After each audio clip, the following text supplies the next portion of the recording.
Hello student, welcome to TSN 12th class. This is the last video of chapter number 3 Indian economy.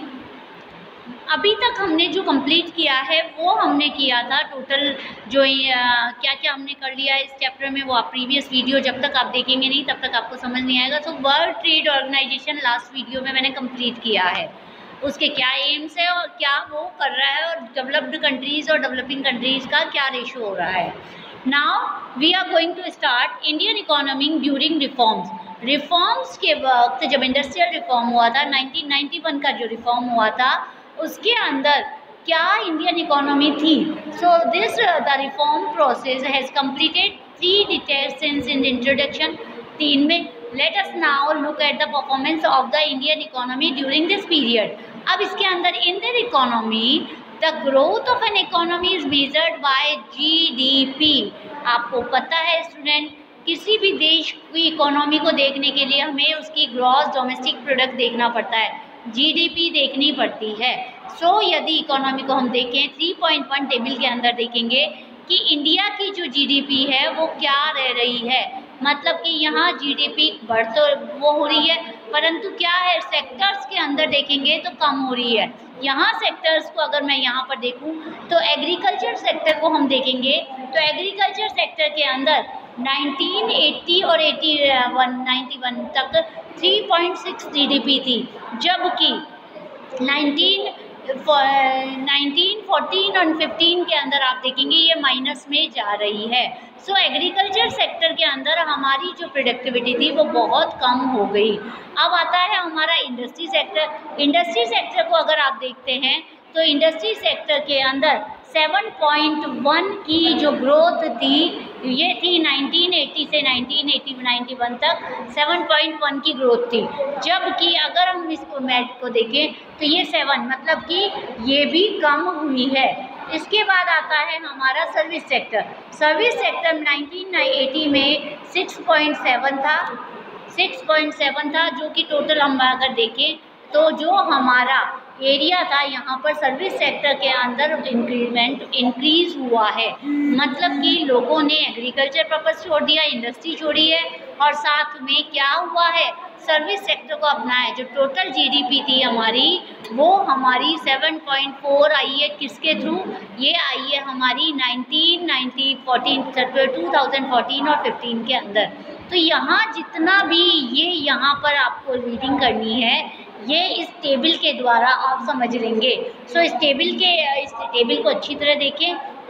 Now you are going to see the, ये देखेंगे आप तो इसके अंदर आपको क्या दिख रहा है कि किस ढंग से ये बढ़ा है और या घटा है, कौन से सेक्टर को हमने बढ़ाया है कौन से को घटाया है।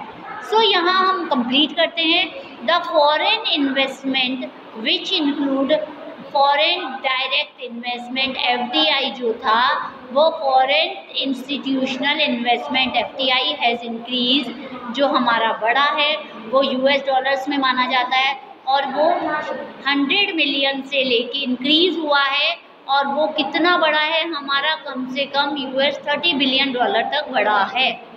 सो यहाँ अगर हम पूरे इसको देखें तो हम यहाँ कह सकते हैं India is seen as a successful exporter of auto parts, engineering goods, IT software and textile in the reform period.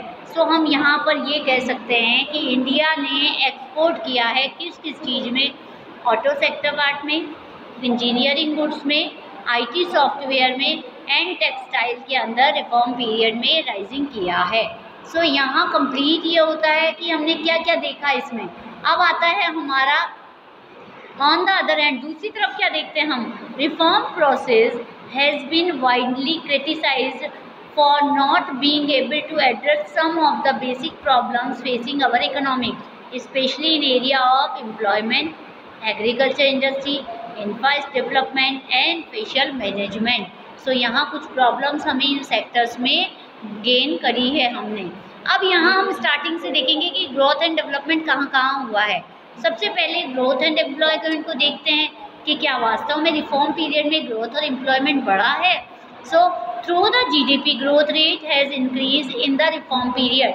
GDP बढ़ी है scholar point out the reform led growth has not created sufficient employment, परंतु वास्तव में क्या है, opportunity employment की नहीं मिली है कंट्री के अंदर। तो यहाँ पर आप देखेंगे आगे की जो चैप्टर्स है उसके अंदर हम यही पढ़ेंगे, ग्रोथ एंड डेवलपमेंट। अब एग्रीकल्चर में क्या किया, एग्रीकल्चर में कोई भी इन्वेस्टमेंट नहीं किया गया, इंक्रीमेंट नहीं हुआ, तो हम यह कह सकते हैं कि public investment in agriculture sector specially in infrastructure which include irrigation, power, road, market, ये क्या है, ये नहीं बढ़े हैं, ये fallen in the reform period, ये सब गिरे हैं, मतलब कि इनकी डिक्रीज नीचे आया है। ये particular reform fertilizer subsidies has led to increase in the cost of production which has scarcely affected the small management farmer। जो छोटे जो फार्मर्स थे, बड़े फार्मर पे इतना इफेक्ट नहीं पड़ता, छोटे फार्मर को क्या हुआ, बहुत ज़्यादा जो उनके ऊपर भार पड़ने लगा और उन्होंने क्या किया, शिफ्ट कर लिया अपना। So Indian farmers as they now have to face increase international companies, जो बाहर की जो कंपनियां आई उन्होंने इंडिया के जो फार्मर्स थे उनको नीचे गिरा दिया, जो छोटे, तो क्या हुआ, यहाँ पर डेवलपमेंट एग्रीकल्चर में बहुत कम हो गया।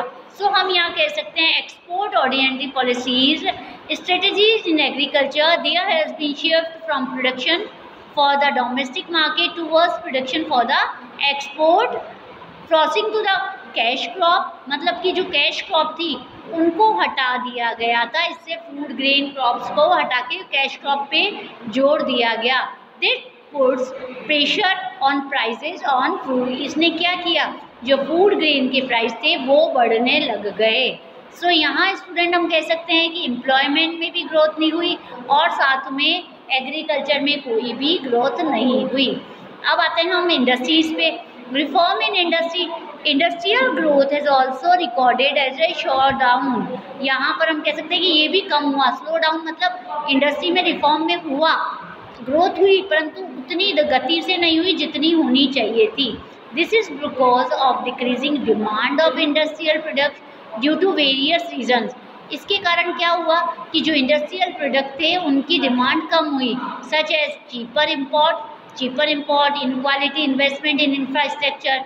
In a globalization world, developing countries are compelled to open up their economies to greater flow of goods and capital from developed countries। Developing countries जो थे उन्होंने क्या किया, अपना रास्ता खोल दिया था ट्रेड का, इससे क्या हुआ, डेवलप्ड कंट्रीज़ इन एंटर हो गई और उन्होंने क्या किया, रेट हाई कर दी, जिससे फूड ग्रेन के जो रेट थे वो हाई हो गए। Cheaper imports have thus replaced the demand for domestic goods. Domestic manufacturers are facing competition of imports.